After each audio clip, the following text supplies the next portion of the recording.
We have breaking news in the NFL. It is being reported by Adam Schefter that Steelers head coach Mike Tomlin is stepping down as the head coach of the organization. Y'all know we're going to talk about it, break it all down, but you got to hear the music first. Welcome to your number one spot for all NFL news and content, NFL Central.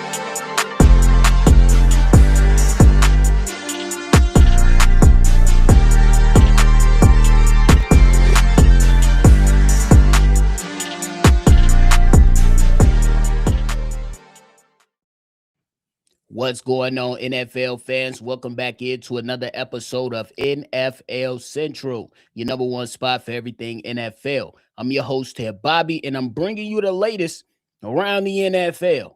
We just got breaking news from Adam Schefter. It is reported that after 19 seasons with the Steelers and John Harbaugh, after 18 with the Ravens, they are no longer going to be with those teams as Mike Tomlin has stepped down as the Steelers head coach today. That gives him 19 seasons of a lot of success. But if we keeping it a buck, Mike Tomlin, this was long overdue, man. Mike Tomlin's tenure with the Pittsburgh Steelers over the last few years, I know a couple Steelers fans, and they have been fed up with Mike Tomlin over the last few years. And I'll be real, it started over the offseason. I came out and I made a bold prediction that Mike Tomlin wouldn't have a winning record this season, and he shut me the hell up. But I still stood on the same platform, pretty much saying that, hey, Mike Tomlin just get into the playoffs, it's not good enough. And the things that these guys have done over the last few years, you have to scratch your head with the situation. And it started a couple years ago with saying we're going to lean on Mason Rudolph. And then Mason Rudolph didn't work. Then you go into a era of let's play Justin Fields, let's play Russell Wilson. That didn't necessarily work. And I really don't like how they ended that season with that quarterback situation. Russell Wilson at that particular moment during that back half of that season, we seen Russell Wilson start to decline. And before you can find a valid answer to see if Justin Fields was going to be the guy, you never gave him an opportunity to come back in the game for a number of games for a smaller sample size to see if he can go ahead and continue to help run the offense. Now, I'm not going out there and pounding my desk saying that Justin Fields was the right guy, but you as an organization didn't find out either. And then you go into this year's draft. First round selection was another defensive player. Moves that you made over the offseason included bolstering up the defensive side of the ball when the attention should have been focused offensively, especially with the way that you handled the Aaron Rodgers situation. You guys waited forever and a day for Aaron Rodgers to make up his mind, and I kind of feel like they already knew what was going to transpire between that situation between Aaron Rodgers and Mike Tomlin, and still, your offseason did not include in making the best investments for the offensive side of the ball. And then you look at last night's playoff game, when you look at that situation and you say, okay, my defense is doing all right, but look how my offense is getting whooped by the Houston Texans. They were applying pressure all night long. And one of those investments that should have been heavy on the side of the football was the offensive side of the ball. And these guys dropped the ball in that situation again. You went out there and waited forever and a day to draft the quarterback when there were a number of guys available to you that you could have moved up for or at least entertained. And we all just got to keep it real. I like Mike Tomlin. I love every time you hear him in front of a microphone, he's going to give you some type of quotable that you can run with and be like, hold on, I ain't never think of no situation like this. But oftentimes than not, 10 years in, everything is not going to be a happy ending to certain situations. And this man is about to get it to do whatever the hell he wants to do. He's going to have the option of going to be a media member for a year and take a year off and then reinsert himself back into the coaching mix next season because there's going to be more openings next season. Or he has the opportunity to go and look at some of these other moves that or other places that are going to be available to him starting now. In some of those teams, I damn sure am not about to say he about to go ahead coach the Baltimore Ravens. I think he will never do that. That'll be the ultimate betrayal. It'll be crazy, but it is a cutthroat business. We know the NFL stands for not for long. So he could absolutely go out there and try to go get that Ravens job, but I don't think he's going to go that way. I look at some examples of maybe the Atlanta Falcons.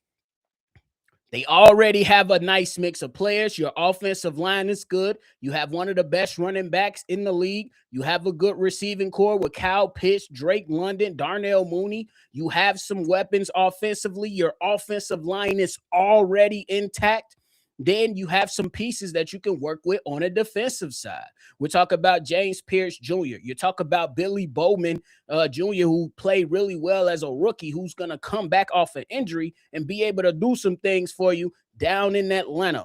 And it looks like these guys are trying to structure themselves to where they'll be structured properly to where you can go out there and win some football games. And you have two quarterbacks that you can choose from now. Mike Tomlin, you have two. You have Michael Penix. You still have Kirk Cousins under contract. That'll be a hell of a spot for Mike Tomlin. Or if you want to go out there and look at a media market like the New York Giants, that could be an interesting place to see Mike Tomlin in. They have a young quarterback in Jackson Dart. They have a great left tackle. They have a number one wide receiver. They have a rough rider in the backfield in Cam Scatterboo. And you already have a front four of pass rushers that are available to you, and all you got to do is go out there and patch up a couple of things. So it's not like Mike Tomlin is going to be completely out of a job. He will have a job, and he can go and choose whatever he wants to do. Me personally, I would suggest doing a Sean Payton. Go and be a media member for 1 year, and then go back into coaching. Go in and listen to how some of these other guys are formulating their teams and how they can have a pulse with young guys now around the NFL to where you're not running into a older team, you know what I'm saying, like you had with the Pittsburgh Steelers, and you can move accordingly. That's how I'm looking at it.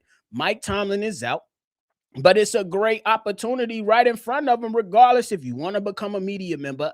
Somebody's going to give him a job. He can go work for just about anybody he wants to. He is one of those guys that you want to have in front of a camera so he could just deliver all the quotables. And he's well respected around the league well enough to where somebody is going to call him and offer him a head coaching job, or at least at the very minimum an interview. And this is one of those things, man. We see Andy Reid get fired. We seen Bill Belichick get fired. Last week we seen John Harbaugh get fired. Mike Tomlin, you're just now in the bunch. You can elect to do whatever you want to do, but I would say after watching that Houston Texans game last night, Steelers fans, they was fed up. They were fed up, and rightfully so, because it was not good enough. Was not good enough. Yeah, the middle one, it is. It has come out. I've always liked Tomlin as head coach. Me too, Evie. Just Desirable says, as soon as they said they wanted Rodgers, unless they won a Super Bowl, this was going to happen. Agree. I got a friend, close friend, who's a Pittsburgh Steelers fan. He was pissed off last night, and they've been wanting, him and his wife are a Steelers fan. They've been wanting to fire Mike Tomlin since last offseason. Not today. Look, they wanted him gone a year ago. Robert DeVilla said they need a QB1. Who need a QB1? Who? If you're talking about the Atlanta Falcons situation, I think that that's something that you can work with, and it's better than what the situation that you have right now in Pittsburgh. We know Aaron Rodgers is about to, walk away into the sunset. At least in Atlanta, you got two quarterbacks you can decide from. You know what I'm saying? And they still get, like, I agree, it's not a solidified spot for the QB1, but let me tell you something. Would you rather have Michael Penix and Kirk Cousins or Will Howard? Just saying. And Mason Rudolph. Give me the former. That's all I'm saying. So it's not the perfect situation. It's going to be interesting to see how these guys continue to move through this. And there is some good offensive coordinators that are out there on the market, some good defensive coordinators that are out there on the market to go out there and help. And we'll see what happens. We'll see what happens, man. But hey, that is just a quick breaking news episode. Me and Steve will be back tomorrow with some more stuff coming up for the playoffs.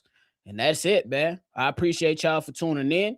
Make sure y'all hit that like button and subscribe before y'all get up out of here. Y'all already know, man. Continue to love football.